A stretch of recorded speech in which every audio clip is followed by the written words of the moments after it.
पिछले हफ्ते भी वक्फ बोर्ड पर जेपीसी की बैठक में जोरदार बहस हुई थी और उसमें भी कल्याण बनर्जी और दूसरे सदस्यों से भिड़ गए थे।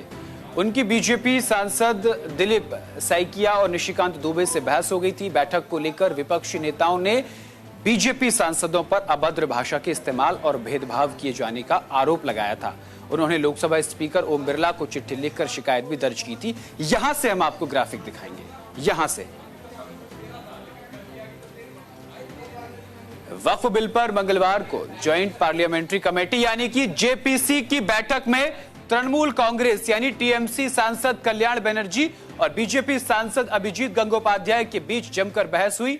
इस दौरान बनर्जी के सामने रखी कांच की बोतल उठाई और टेबल पर दे मारी। न्यूज एजेंसी एएनआई के मुताबिक उन्होंने टूटी हुई बोतल जेपीसी के चेयरमैन और भारतीय जनता पार्टी के सांसद जगदंबिका पाल की ओर फेंक दी। हालांकि वो बच गए। बनर्जी के इस बर्ताव पर भारतीय जनता पार्टी के सांसद निशिकांत दुबे ने नियम 347 के तहत उन्हें सस्पेंड करने की मांग की। 9 और 7 की वोटिंग के बाद उन्हें एक दिन के लिए सस्पेंड यानी अगली बैठक के लिए सस्पेंड कर दिया गया। बनर्जी बैठक छोड़कर चले गए। बोतल तोड़ने से बनर्जी के अंगूठे और उंगली में चोट लगी। उन्हें फास्ट ट्रैक दिया गया। 4 टांके लगे हैं। घटना के बाद कुछ देर के लिए बैठक रोक दी गई। बनर्जी पश्चिम बंगाल के श्री रामपुर से सांसद हैं। भाजपा और टीएमसी सांसद के बीच हुई इस तीखी नोकझोंक के दौरान सेवानिवृत्त जजों और सुप्रीम कोर्ट के वकील समेत कई जानी मानी हस्तियां भी बैठक में सुझाव देने के लिए मौजूद थी। वक्फ संशोधन बिल 8 अगस्त को लोकसभा में पेश किया गया था और विपक्ष की आपत्ति के बीच इसे जेपीसी को सौंपा गया था। कमेटी को अगले संसद सत्र में के पहले हफ्ते में अपनी रिपोर्ट लोकसभा को सौंपनी है। चलिए अब आपको बताते हैं कि आखिर ये पूरा मामला क्या है, वक्फ बोर्ड का पुराना कानून क्या है और नए को लेकर किस तरीके से चर्चा की जाती है। चलिए सबसे पहले आपको बताते हैं वक्फ बोर्ड का पुराना कानून। देखिए सेक्शन 40 में रीजन टू बिलीव के तहत अगर वक्फ बोर्ड किसी प्रॉपर्टी पर दावा करता है तो उस जमीन पर दावा करने वाला सिर्फ ट्रिब्यूनल में ही अपील कर सकता है, यानी कि जो वक्फ बोर्ड का अदालत है उसी में अपील कर सकता है। अब वक्फ बोर्ड का नया प्रस्ताव बिल में क्या है वो अब आपको बताते हैं। नए बिल के अनुसार जमीन पर दावा करने वाला ट्रिब्यूनल के अलावा रेवेन्यू कोर्ट, सिविल कोर्ट या हाई कोर्ट में अपील कर सकेगा, यानी कि उनकी कोर्ट में अपील नहीं होगी। जो लोक अदालत जनता के लिए हैं उन्हीं में होगी। पहले क्या होता था कि उन्हीं की कोर्ट और उन्हीं का वकील और उन्हीं का फैसला, सब कुछ उन्हीं का होता था। इसमें बदलाव किया जाए। आगे बढ़ते हैं। अब आपको बताते हैं दूसरा। देखिए पुराना कानून है वक्फ ट्रिब्यूनल का फैसला आखिरी माना जाता है, उसे चुनौती नहीं दी जा सकती।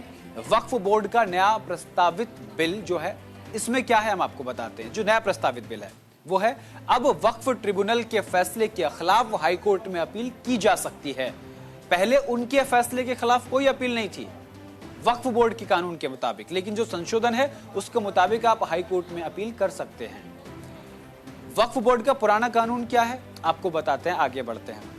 किसी भी जमीन पर मस्जिद हो या उसका उपयोग इस्लामिक उद्देश्यों के लिए हो तो वो ऑटोमेटिक वक्फ की संपत्ति हो जाती है।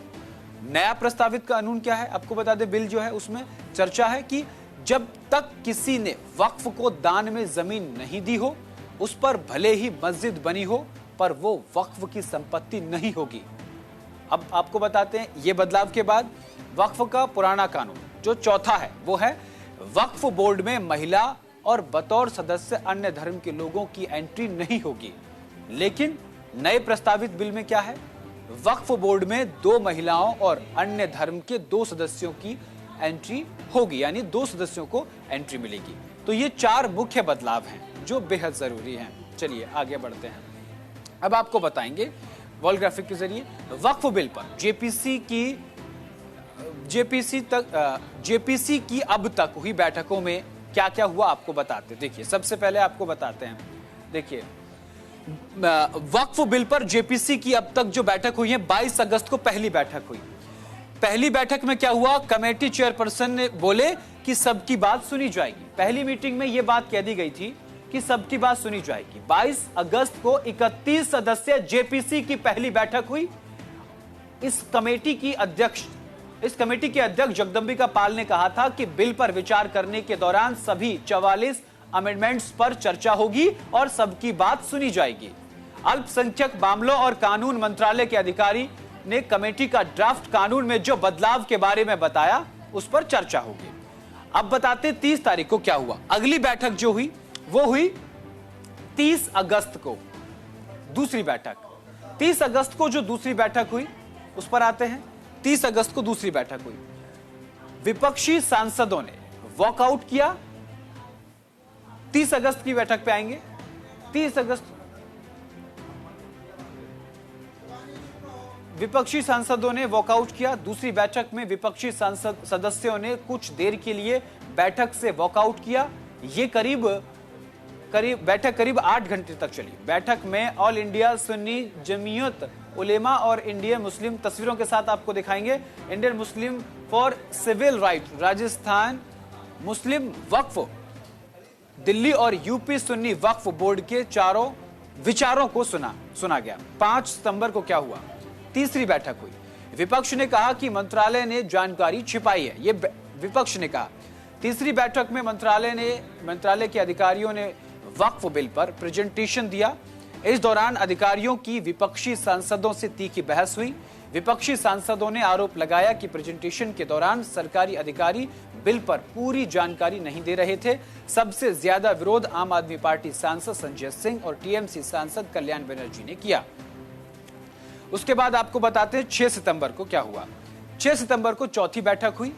उसमें ASI archaeological survey of India ने पुराने कानून पर आपत्ति की बैठक में आपत्ति की। आर्कियोलॉजिकल सर्वे ऑफ इंडिया की टीम भी शामिल हुई। टीम ने प्रेजेंटेशन के जरिए बताया कि नया संशोधन बिल पुराने स्मारकों को संरक्षित रखने के लिए भी जरूरी है। आर्कियोलॉजिकल सर्वे ऑफ इंडिया ने पुराने वक्फ कानून पर अपनी 5 आपत्तियां भी दर्ज कराई थी। और उसके बाद 14 अक्टूबर को होती है 5वीं बैठक। इसमें क्या हुआ वो आपको बताते हैं। इसमें खड़गे पर संपत्ति हड़पने का आरोप लगा। बैठक में कांग्रेस अध्यक्ष मल्लिकार्जुन खड़गे पर वक्फ की संपत्ति कब्जाने का आरोप लगा। इससे नाराज विपक्षी दलों के सांसदों ने बैठक का बहिष्कार कर दिया। साथ ही स्पीकर को चिट्ठी लिखकर कमेटी के चेयरपर्सन जगदंबिका पाल को हटाने की मांग की। स्पीकर से मिलने का समय भी मांग लिया गया। तो ये वो तमाम